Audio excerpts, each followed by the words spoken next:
So, good news this afternoon. The body of a missing 9-year-old girl has been recovered in eNCA, Durban. She's one of 2 siblings who've been missing for over a week now. Let's speak to our reporter Siphamandla Goge. Sipha, this is just utterly tragic, the story of these 2 girls, one now recovered.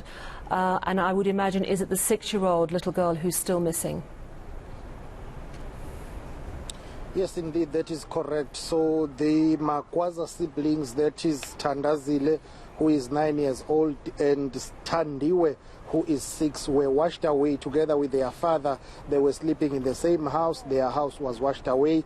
The father's body was retrieved, and the 2 children were not retrieved at the time. But today, after more than a week, community members of Emaxhobeni in eNCA helping themselves there to look and search for the missing children there. I'm talking about the Makwaza siblings. The body of a 9-year-old was retrieved today by community members after some time of searching, but the body of a 6-year-old is still missing. Very devastating and traumatic for family members here. As I'm checking on my right here, I see authorities just driving down. We are in an area called Ntlungwana, that's between eNCA as well as Ntuzuma. This is one of the areas that was the hardest hit, or that is the hardest hit in eThekwini and surroundings. We've just spotted a convoy of cars driving down this main route. Ntlungwana Road or bridge was also washed away here, and we have been seeing community leaders coming here to check upon the local residents of Ntlungwana. You can see that many houses here were flooded. Water was just way too much. Bongamkize will show you behind me. You can still see the impact of what is happening here. You know, most of the houses are still very much underwater. You will see behind me. You know, it's been devastating for community members here who are trying to rebuild their lives and trying to gather whatever that may have been left behind, but not much of it was left behind really. So it's been like this for a very long time, and I can tell you that earlier on when we visited the Emaxhobeni in eNCA, we spoke to the aunt of the Makwaza siblings, who told us that as a family they are really distraught, they are devastated.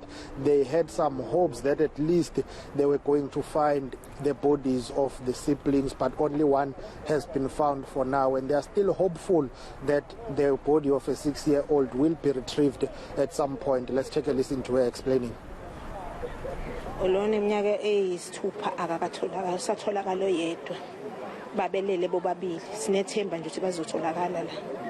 Yebo ade abantu bendawo baqala ukubheka la bengatholi bebheka bengatholi namhlanje ke ngoba basifike sababaningi umphakathi wala nomphakathi wale kaM kaMashu la sisuka khona.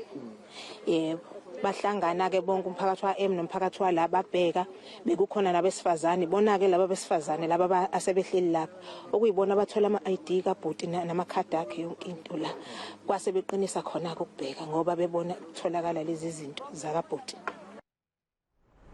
You know, it's completely heartbreaking, Sipha. So the dad died and the 2 little girls were washed away. The 9-year-old's body recovered today. The 6-year-old's still missing. And that moves us on to how many people are still missing. Numbers vary. Have authorities yet been able to firm up exactly how many people are missing? Because the numbers do keep changing, of course. They will continue to change. Authorities have been unable to come up with the fixed figure of those who are still missing. For now, it's difficult to come up with that because each and every day there are reports that they get. I'm talking about police here. They get reports from various community members who tell them that more and more people are still missing their loved ones. As we are doing this live crossing here in Ntlungwane, I've spotted members of the KwaZulu-Natal Provincial Legislature. There is Boniso Duma there. There is is also Siphamandla, who's the chief whip of the governing African National Congress. It seems as if this is a delegation from the legislature. They've come here just to observe and check the impact of these devastating floods here. I've also spotted well-known businessmen here from Pietermaritzburg. The former mayor of Umsunduzi municipality, Themba Njilo, is this side, and the Themba Njilo Foundation has been helping flood victims. Babu Njilo, siyabonga isikhathi sakho. We see you are here. You've come here to assist those who were left behind, by these devastating floods. What is the Themba Njilo Foundation doing, but also what is it that still needs to be done to assist the flood victims? Hey, good evening to everyone. This is the worst scenario I ever see, and this week, as from last week, I've been all over KZN. As it is now, I'm from Ward 54 eNCA. I've been distributing food, blankets, and mattresses. So now I'm just coming here to do the same. So there's a lady, Dlamini, who just called me to come and assist. So I've got a full truck of van there with mattresses and food, with the help of RMP and the PMR Foundation, BI Pagat Foundation. We are here to assist. You are the former mayor of Umsunduzi. Umgungundlovu is one of the districts that has been affected. Luckily, not too many people lost their lives there. eThekwini is the hardest hit. What is it that needs to be done in conjunction, whereby you will have various NGOs working together to try and assist, because a lot of help is needed for those who are the victims? I think NPOs and NGOs should come together and assist, because the government alone won't be able to be. They'll be able to help, but they won't be faster as the NGOs. If you can come together and make sure that we lay what call hands to those who need to be assisted. Okay. Thank you very much for time. That is Themba Njilo, one of the well-known business people in KwaZulu-Natal, members of the KwaZulu-Natal Provincial Legislature here, Siboniso Duma and Siphamandla. Let's start with you, Babu Duma. I don't know between the two of you who is going to speak. The leader of the delegation from the KwaZulu-Natal Provincial Legislature. Tragic indeed what has happened in KwaZulu-Natal. The Provincial Legislature is here. How are the relief efforts going? What is the legislature doing to ensure that oversight is played during this crisis? Yeah, as we are saying, ours is just to do an oversight over the government. We are here to check the damage. We got the report yesterday. The Premier presented a report of what has happened throughout the province, and we took a decision that we need to have our own programs, the legislatures, to see the damage, which is the program is for today and tomorrow. Thereafter, we'll compile our report. Then we'll be able to do an oversight over the government in terms of how far they're doing in terms of addressing the strategy. It's a very painful situation. A number of bridges are gone. It's a situation that is affecting the entire community here in Nanda, as well as at Maud, because we started at Maud. And we are happy that the community themselves are trying to assist the government. We have heard what the taxi association have done to try and assist the situation. It's a situation that needs all of us to come up and assist.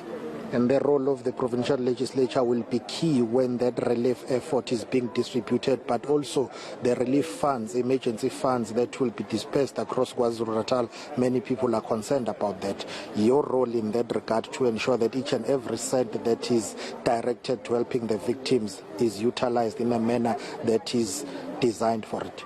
You see, our role is to do an oversight over the departments, but here now it's the program of the speaker. So we'll make sure that indeed we get reports, regularly reports, whilst we are expecting the portfolio committees to do oversight over their relevant departments, but as the legislature also will be making sure that we follow up on this one. We'll make it as a part of our program, as we have done now coming up with a program to come and see what's happening in these areas. That is Super Zuma, who's leading the delegation from the KwaZulu-Natal Provincial Legislature. They've come, or they've been visiting various areas in and around the Tegwini, including Inanda, Ntuzuma and Kwamashu, assessing the nature and the extent of the damage due to the floods. Sipho, we're hearing tragedy and it's awful what's happened, but we also know that cooperative governance had a national disaster management contingency plan for the summer season. We spoke to a climate change expert yesterday who said there was at least a day with which to warn vulnerable communities to evacuate. And as part of this plan, they're supposed to send out SMSs and communication to get people out of vulnerable areas. To your knowledge, were any of those early warnings put in place to try and get people out of vulnerable areas before the floods hit? That's the question we posed to the Premier of KwaZulu-Natal, Sihle Zikalala, as well as Kokta MEC in the province, Sipho Hlomuga. They said they did issue out warnings, they communicated, they issued a general notice that there will be severe flooding. After receiving a report from the South African Weather Service, they say they did put their disaster teams on high alert. Bongamkize will show you now. These members of the provincial legislature are busy here briefing each other after visiting various areas. But according to my knowledge, the only official explanation and comment we have received from the provincial authorities, including the Premier and Kokta MEC, is that they did all they could in terms of the early warning systems or signs. They briefed citizens through various media platforms. They also issued a warning, that is Kokta, placing all the disaster units on high alerts and predicting that areas such as eThekwini and other districts will be some of the hardest hit across KwaZulu-Natal. So in terms of other formal communication channels such as SMSs and other written warnings, I'm not aware of that except for the general one that they say they issued. And we're going to wrap for now. I know we're going to chat later, but maybe it's worth finding out if any members of the community got those SMSs, which they were meant to, according to this disaster contingency plan for this very summer season. It's written in black and white. They should have been warned. They should have been communicated with.